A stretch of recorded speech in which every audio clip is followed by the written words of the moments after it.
The atta halwa or the whole wheat halwa I'm teaching you over here is also called Kada Prasad sometimes. Of course, in Kada Prasad, some people also add cracked wheat, but I'm going to keep this simple for you.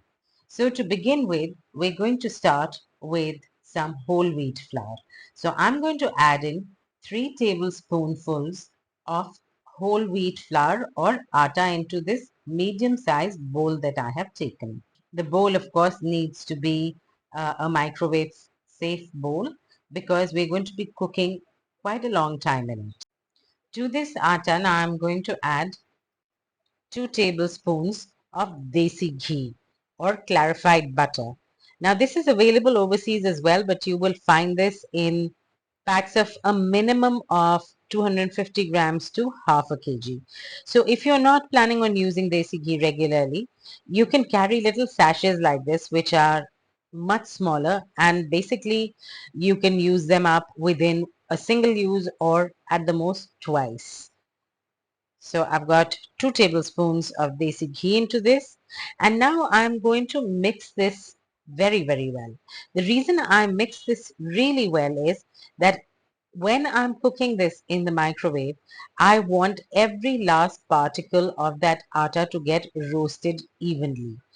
It is very important that whenever you're making halwa, all the particles of the flour that you use, whether it is the semolina halwa or whether it is the besan halwa or whether it is this atta halwa, every last particle must roast evenly, and only then you will get a good texture. So I have got everything mixed in over here. I'm making sure that I have everything in my bowl, and then I'm going to stick this into the microwave for 1 whole minute. And I know this mix is not looking particularly appetizing at the minute, but as it gets cooked, you will see a change happening in the texture and the look of this mixture. And eventually that is what is going to turn into our delicious halwa. So I'm not going to bore you by your watching a blank surface or a blank counter for a whole minute. I'm going to speed up the video over here for you a little bit. Even though here I'm going to be showing you the halwa at various stages, and you do need to take out the halwa from the microwave at those stages to stir, just follow the timings that I have given you and you will get perfect halwa every time. So the timer is about to go off. Let's have a look at what our atta and ghee mixture is looking like. So have a look. This is bubbling away, as you can see, which is a good indication. And when I stir this around, you can see now this is not a paste. It is beginning to separate. The particles of atta are beginning to separate, and that's exactly what we want. All the particles roasting separately. I'm going to put this right back into the microwave to roast a little bit further. This time round, I've put it in only for 30 seconds because at this stage now, the mixture requires stirring more frequently for even roasting. I'm using an 850 watt oven, which is what most of you will have in your halls of residences or the flats that you're going to be living in. And if you find that the oven that you have is of a higher wattage or of a lower wattage, all you need to do is inversely reduce or increase the cooking time. If you find that confusing, you can look at a free online converter or calculator for microwave cooking times. They're available very easily. So 30 seconds are up, and let's have a look at our mix once more. It needs stirring, but I will take it out so that you can have a look at it before I stir it. So do you see that it is roasting really nicely? Even the color is changing slightly now. That mixed, let's put this right back in, and I'm going to roast this for one last time for another 30 seconds in the microwave oven. Now at various points in the video, you will see pictures popping up of various ingredients. Now by no means am I promoting any brand or a supermarket for that matter. These are just examples of ingredients that you can get easily overseas as well in almost all countries, be it UK, USA, Canada, Australia. So these were just easily available pictures to me, which I've shown you. 30 seconds are up again, and let me show you what it's looking like now. So you can see the color has changed to a nice golden now. And to this, I'm going to add some sugar. Let's give this a mix.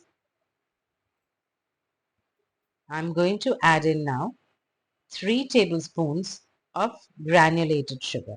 So this is the same quantity of sugar as we had used of atta to begin with this. So that's a thumb rule. Whenever you're using as much atta, you will use the same quantity of sugar into it. Into this mix, I'm going to add twice the quantity of water as flour. So we had taken 3 tablespoons of flour or atta, and I'm adding in 6 tablespoons of room temperature water into this. I'm going to give this a nice mix so that our halwa starts cooking evenly. This is done. Let's put this right back into the microwave oven. And this time round, I'm going to cook this for a whole 1 minute. At this point, I'm going to speed up the video a little bit as there really isn't much for us to do than wait for it to cook. And in the meantime, slice up few almonds which I'm going to add into the halwa and garnish the halwa with. And this is just going to take really just a few seconds. If you notice, I'm cutting the almonds from the base of the blade of my knife rather than from the middle or the tip.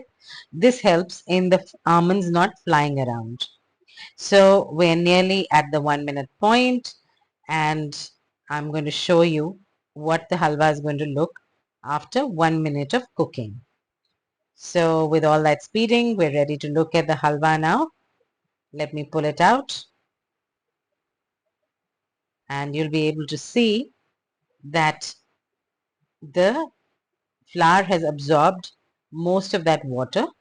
I'm going to put in some raisins into this, and along with the raisins now I'm going to add in 2 more tablespoons of water, because the particles of the atta that we had roasted have quite a lot of capacity to swell, and we want to cook them completely. We don't want any bite to them. So I'm going to now give this a nice stir.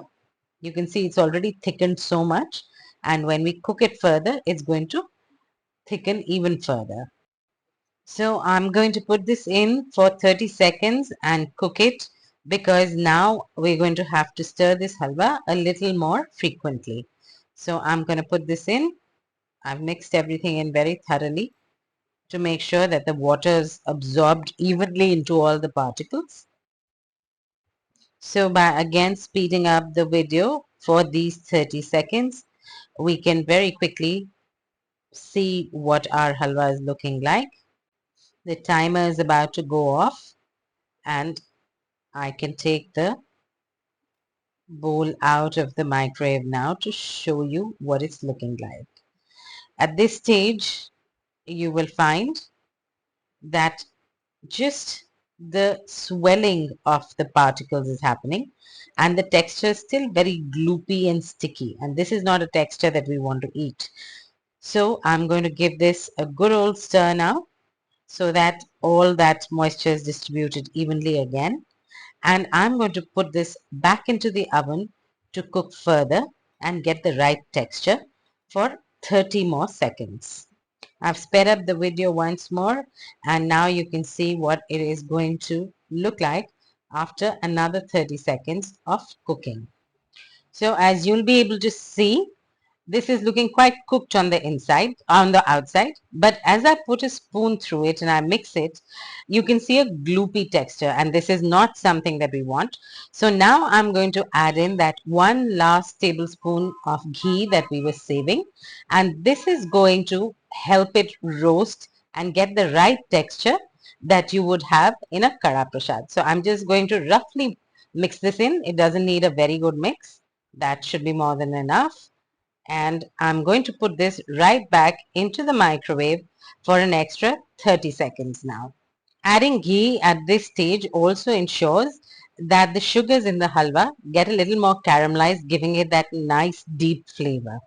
So I have sped up the video once more so that we don't get bored while this is cooking for this last time. And with the speeding up of the video, we are nearly at the 30-second mark now, and the timer will go off any second.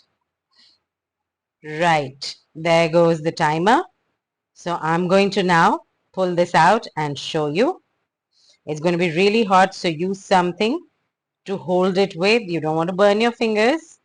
And do you see that after adding that ghee, there has been a little more browning of the halwa? And now when I move this around, can you see it's not gloopy anymore? And as this cools, it will become even better in texture.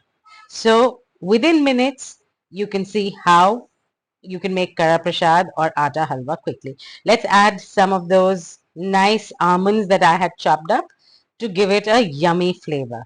So let's have a look. Okay, let me show you a spoonful of that. That does look nice, doesn't it?